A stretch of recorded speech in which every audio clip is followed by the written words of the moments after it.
within. Alright,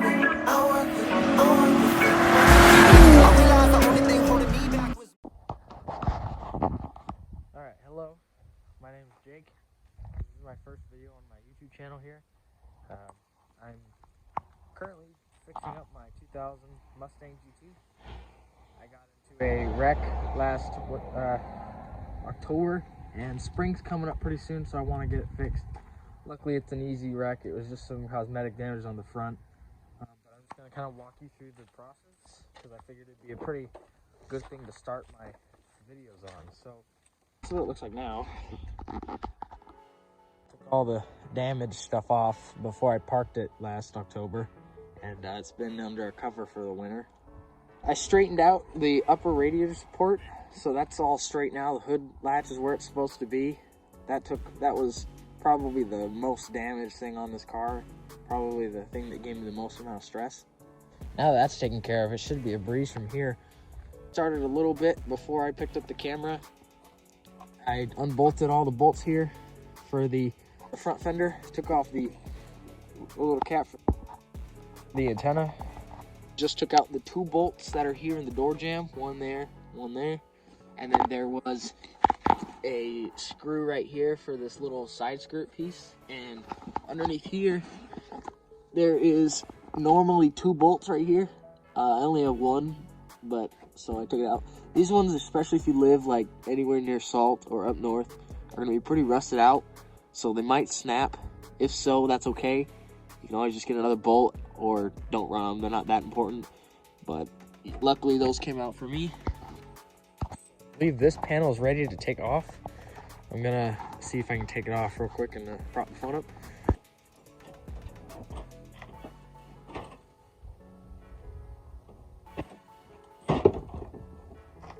Came right off. Now, this isn't the first time I've taken off one of these fenders, so I kind of knew what to look for, but the first time, it did not come off the first time. There's a bunch of bolts.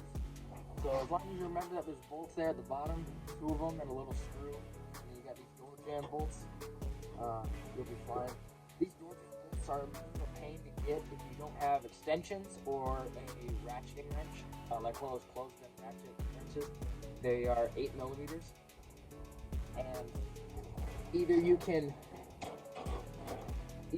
come through the door jamb like this. You come from the inside of the car and you can reach it down through here with some extensions and a ratchet.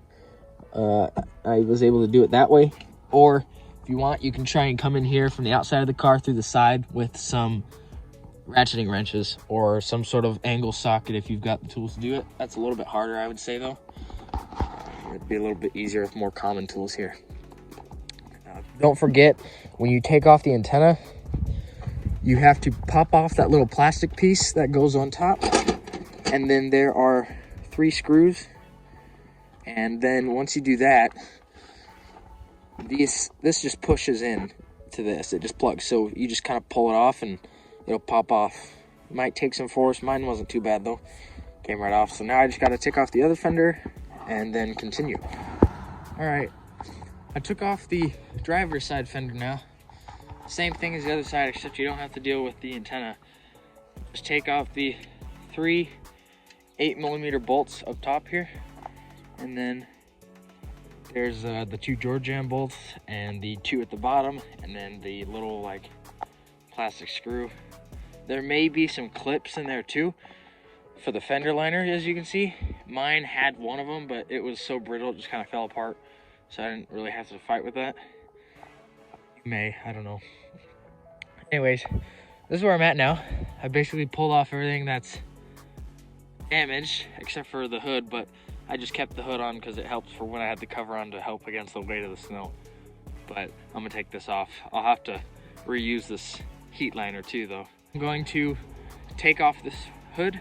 I'm gonna go downstairs into my basement and grab my new hood and put it on, and then see if the hood latch right here lines up where it's supposed to. So now what I'm doing is I'm taking off this heat shield here so I can put it on my new hood. There's these plastic clips like this, and I'm just able to use a normal hammer. You can get under it pretty easy and they just pop right out. All right, this was pretty simple.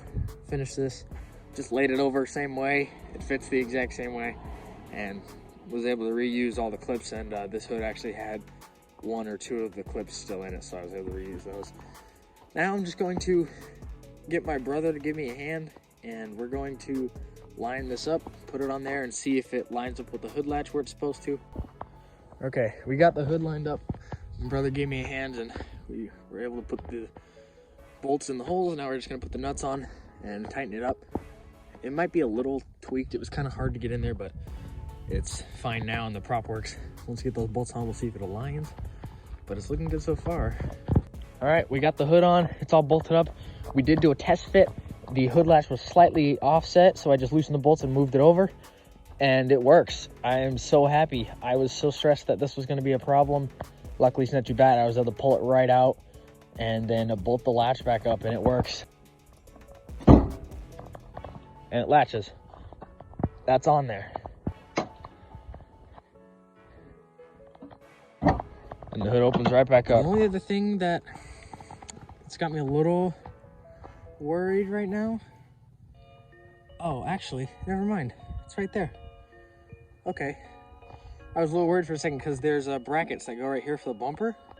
These things apparently attached to the bumper on this.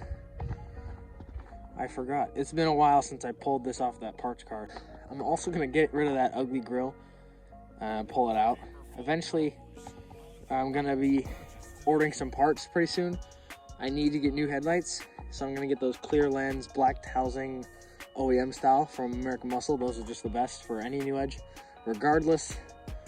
And I'm also going to be getting a Mach 1 grizzly and a Mach 1 chin spoiler for this bumper, just to kind of put it together. I want to buy those before I wrap the car so that I can have them ready to do the same day I wrap. I'll put on the lip and the grill. Headlights don't really matter. I'll get those as soon as possible. Now that I got these up here, I'm going to put them on, and it's basically the same thing as what I showed you earlier. Just the 3 bolts, 3 8mm bolts on top, 2 8mm bolts there, and 2 8mm bolts underneath. Through the highways, till my shadow turns to sun rays, and on we'll go, through the wastelands, through the highways, and on we'll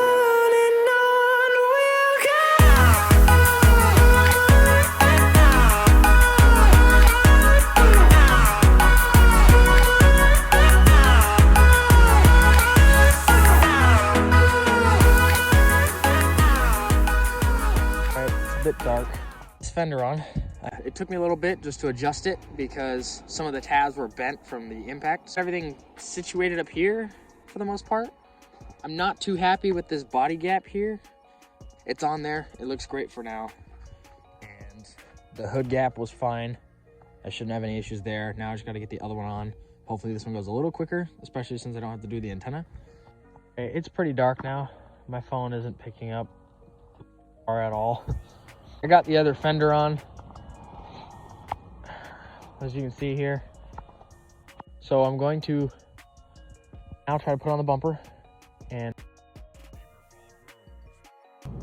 all right, I got the bumper put on and the fenders. The bumper was a bit of a pain. I don't know exactly why. But you never know when with a wrecked car, everything is just ever so slightly bent or ever so slightly out of place that you have to fix. So it doesn't always fit as smoothly as it did before, but I was able to get all the bolts into place as they go.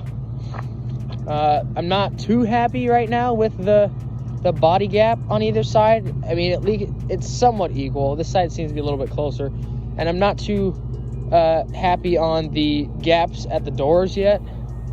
But honestly, it doesn't matter. This car's been down for like 4.5 months, almost 5 months. So at this point, I don't even care. I gotta fix the right there where the tops of the bumpers meet. I don't have clips for that yet, but other than that, it's all in there. So I think this is the worst. You see the gap here at this panel. This is really bad, so I'll have to fix it. But it's got freaking body panels on it. I'm so happy. I'm also getting a new grille, front lip. I'm gonna wrap this, and I'm going to probably repaint my wheels, and I need to get new tires. But I'm getting a new Cobra duck clip as well, but it looks so good. Next up is probably an intake. I need a new intake. One of them's cracked. And then front lip, grill, headlights, wrap, blowout bearing, and muffler delete, and new tires. That's about it. I mean, the Cobra duck lip as well, that's included, but I'll wrap that the same color as everything. I'll give you guys an update in the morning, but thanks for watching so far. Okay, so it's the next morning after I did all that work and got the car put together. This is what it looks like now that you can have some daylight. This is how it's sitting currently. Looks pretty good, especially for doing it at night, so I couldn't really see all the gaps. I think the hood latch is just a little too high, so I have to adjust it so it'll lower that gap. I think that's what that problem is. I also need to adjust this fender just slightly because I think it, you know, if the temperature changes enough, it'll scratch this door, or like right there when you open it. Or just with the car flexing while you drive it. Not quite sure, but it didn't do it last night and now it does. So I don't like these headlights one bit, so they're just placeholders for now. I'm gonna order those today, and then I'm gonna take these nasty license plate bolts out because front plates are ugly. I will never run it. And then this gap is not too bad over here. I don't mind this one. I'm not gonna get perfect body panel gaps, see me, as it's an old car that's been through a lot. And then I got a Cobra ducktail coming and new mufflers, and I'm gonna fix this tailpipe. It's a little sunken in, so I just gotta unbolt the tailpipe and the hanger and slide it forward. It's pretty cold outside, so I'm shivering, but yeah, that's how it sits now. I'll give you guys an update later, and thanks for watching.